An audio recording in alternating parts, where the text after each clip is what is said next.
I was adjusting my tie when the groom's fist connected with my jaw. Blood filled my mouth. The wedding reception went silent, and the woman I'd been hired to pretend to love was screaming a name that wasn't mine. "Michael, stop! He doesn't know anything!" But Michael wasn't listening. He was pulling me up by my collar. His face was red, veins bulging. "Where is she? Where's my wife?" And that's when I realized I'd made a terrible mistake. If you want to see how this ends, hit that subscribe button now. Trust me, you're not ready for what happens next. Let me back up. 3 days earlier, I got a message on an app called Rent a Date. Legitimate service. People hire companions for weddings, corporate events, family reunions. Nothing sketchy, just professional arm candy. The message was from someone named Sophia Chen. "Need a date for my best friend's wedding this Saturday. Standard rate plus a $500 bonus if you can sell it convincingly. Interested?" $500 was rent. I replied within minutes. "Interested? Details?" She sent a photo. Asian woman, late 20s, gorgeous, black hair, elegant features.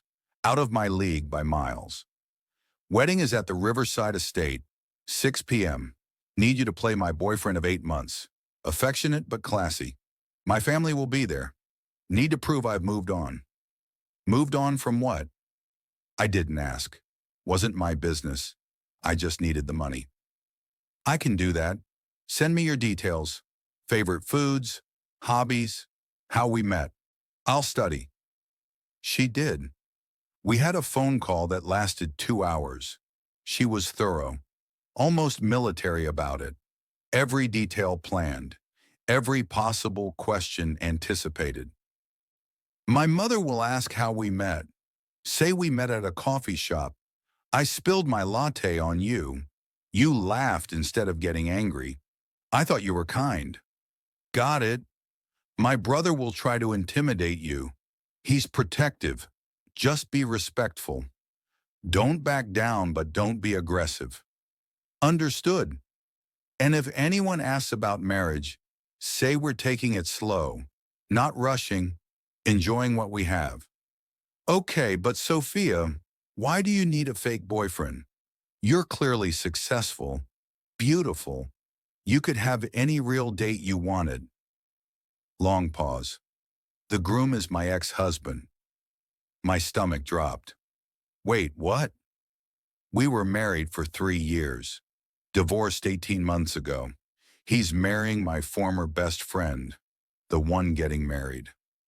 I was invited out of politeness. I'm going out of spite, and I need to show up looking happy. Moved on. Better off. That's brutal. That's life. Are you still in?" I should have said no. Should have sensed the red flags waving like a hurricane warning. But $500 was $500. I'm in. Saturday arrived. I wore my best suit.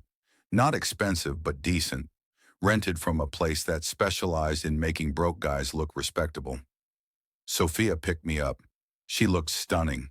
Red dress, simple, elegant, understated in a way that screamed confidence. "You clean up nice," she said. "So do you." We drove in silence for a while. Then she spoke. "There's something I didn't tell you." My chest tightened. "What?" "Michael, my ex, he doesn't know I'm coming. He didn't invite me. His fiancée did. Behind his back. She thinks it's funny. A power play." Jesus, Sophia, this is a setup. "Not for you. For him. You'll be fine. Just play your part.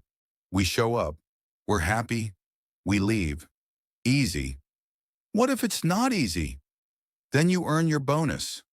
The Riverside Estate was beautiful. Manicured lawns, white tents, string lights everywhere. 200 guests minimum. This wasn't a small wedding. This was a statement. We walked in holding hands. Sophia's palm was sweating. She was nervous, trying to hide it, failing. You okay? I whispered. No, but I will be. The ceremony was outside. We sat in the back. Sophia's grip on my hand tightened when Michael walked down the aisle. He was tall, handsome, the kind of guy who looked like he'd never struggled for anything.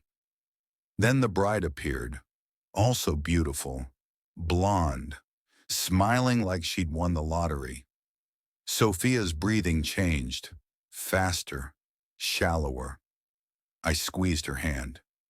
We can leave, I whispered. No.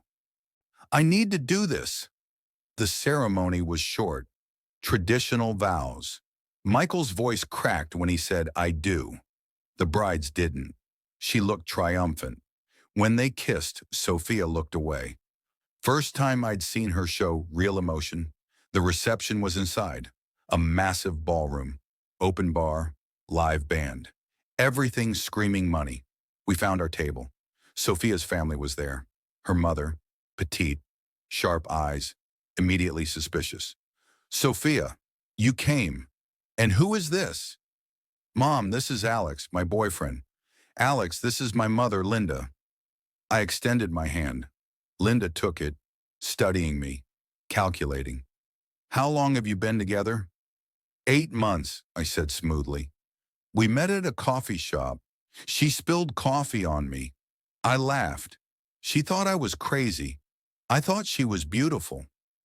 Sophia smiled, playing along perfectly. Linda's eyes narrowed. What do you do, Alex? I'm a graphic designer, freelance, mostly corporate branding, some startup work. All lies. Sophia had prepared them. I deliver them like they were gospel. And you're serious about my daughter? Very, she's incredible. I'm lucky she tolerates me. Sophia laughed, touched my arm, sold it. Linda seemed satisfied, moved on to interrogating someone else. Nice job, Sophia whispered. You're a natural liar. I prefer actor. We danced, drank, mingled, played the perfect couple, and for a while it almost felt real. The way she fit against me when we danced, the way she laughed at my jokes, the way she looked at me like maybe I wasn't just a hired prop. Then Michael saw us. He was across the room, talking to groomsmen. His eyes landed on Sophia, then me. His face changed, color drained. He said something to his friends, started walking toward us. Sophia, I said quietly, incoming. She turned, saw him. Her whole body tensed. Stay calm, she whispered. Just follow my lead. Michael stopped 3 feet away, staring, not at her, at me. Who the hell are you? Alex, nice to meet you. I extended my hand.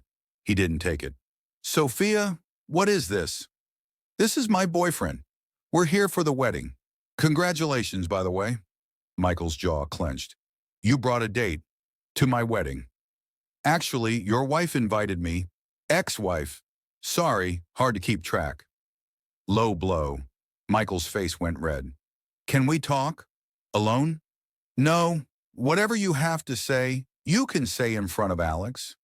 Fine, what are you doing here, really? Celebrating. You look happy. Kelly looks happy. I'm happy for you. Bullshit. You're here to cause problems. I'm here because I was invited. If you have a problem with that, take it up with your bride. Michael stepped closer. Aggressive. I moved between them instinctively. Back off, I said quietly. This isn't the place. You don't know anything about this, about us, so stay out of it. I know enough. Sophia's moved on. You should too. Wrong thing to say. Michael's eyes flashed. Moved on? She hasn't moved on. She's obsessed with me. This whole thing, he gestured at me, is pathetic. A fake boyfriend to make me jealous. Sophia's face went white. He's not fake. Really?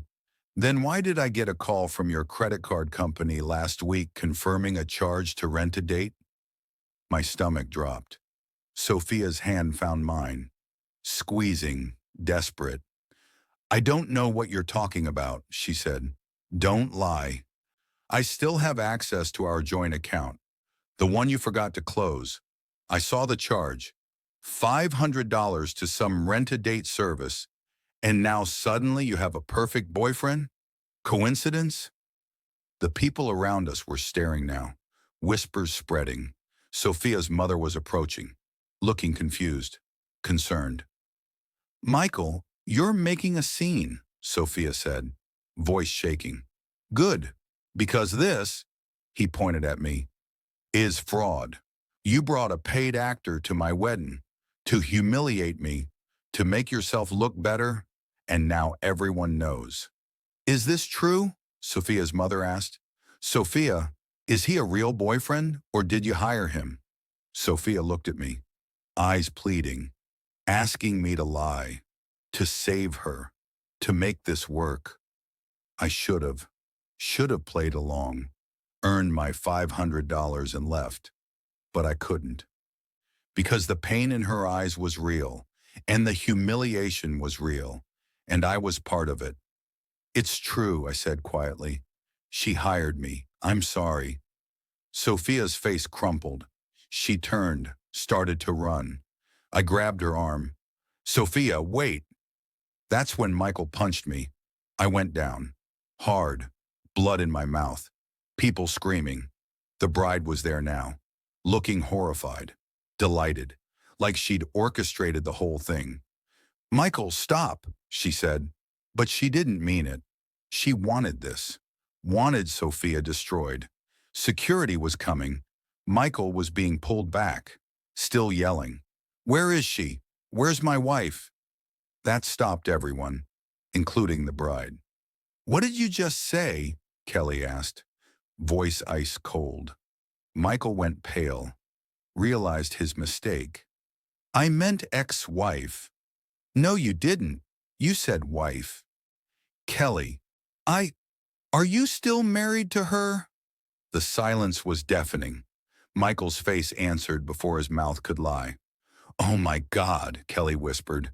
"You never signed the papers, did you?" "I signed them. I didn't file them." The ballroom exploded. Kelly was screaming. Guests were talking over each other. Sophia's mother was demanding answers. And I was on the floor, bleeding, watching a wedding implode in real time. Sophia was gone, ran out. I got up, pushed through the chaos, found her in the parking lot, sitting on a curb, mascara running, dressed dirty. I sat next to her, didn't speak, just sat. "I'm sorry," she finally said. "I shouldn't have dragged you into this." "It's okay." "It's not okay. I humiliated both of us. And for what? To prove I was over him? I'm not. I'm so far from over him, I hired a stranger to pretend to love me. For what it's worth, it didn't feel like pretending. Not entirely." She looked at me, surprised. "What?" "When we danced, when you laughed, when you held my hand like you actually wanted to. It felt real. Maybe that's me being stupid, but it felt real. You're being paid to say that." "I'm not being paid anymore. He outed me, remember? So this is just me, being honest." Sophia wiped her eyes. "Why are you being nice to me?" "Because you're hurting, and I get it. I've been there. Different situation, same pain. The kind that makes you do stupid things to feel less alone. Like hiring a fake boyfriend? Like accepting the job." She laughed, broken, bitter, beautiful. "What a disaster." "Yeah, but at least we're disasters together." We sat there until security kicked us out, drove to a diner, ordered coffee and pie, talked until dawn. She told me about Michael, how he'd promised forever, then changed his mind, then couldn't let her go even after leaving, how he'd kept her on a string, unable to move on, unable to stay. I told her about my ex, how she'd left for someone better, how I'd spent 2 years pretending I was fine.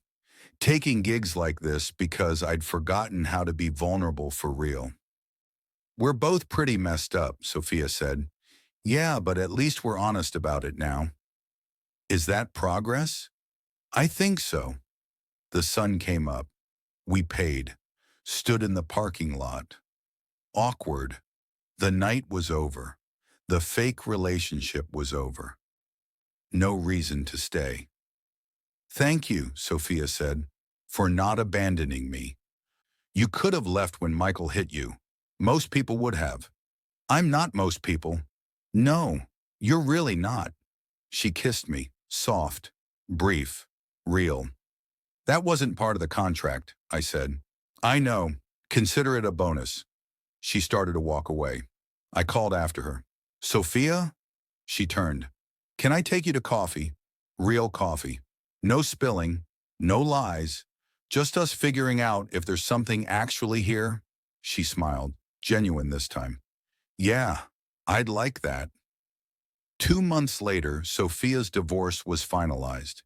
Michael had to file the paperwork after the wedding disaster. Kelly left him at the altar. Well, after the altar. But close enough. Sophia and I are still together, still figuring it out, still navigating the weirdness of starting something real from something completely fake. But here's what I learned. Sometimes the fake things lead to real things. Sometimes you have to play a part before you figure out who you actually are. And sometimes the person you're hired to pretend to love becomes the person you can't imagine living without. We tell people we met at a wedding, which is technically true, just not the romantic story they're expecting. But that's okay. Our story isn't perfect. It's messy, complicated, started with a lie and built into something true. And honestly, I wouldn't change a single thing, not even the punch, though I could have done without the blood. That's the thing about love, real love. It doesn't start with perfection. It starts with two broken people deciding to be honest with each other, to stop performing, to stop pretending. And sometimes that honesty starts with admitting you hired someone to fake it and realizing halfway through that you're not faking it anymore. If this story resonated with you, smash that like button and subscribe for more real stories about love, loss, and everything in between. Drop a comment and tell me about a time something fake turned real in your life. Thanks for sticking with me through this wild ride, and I'll catch you in the next one.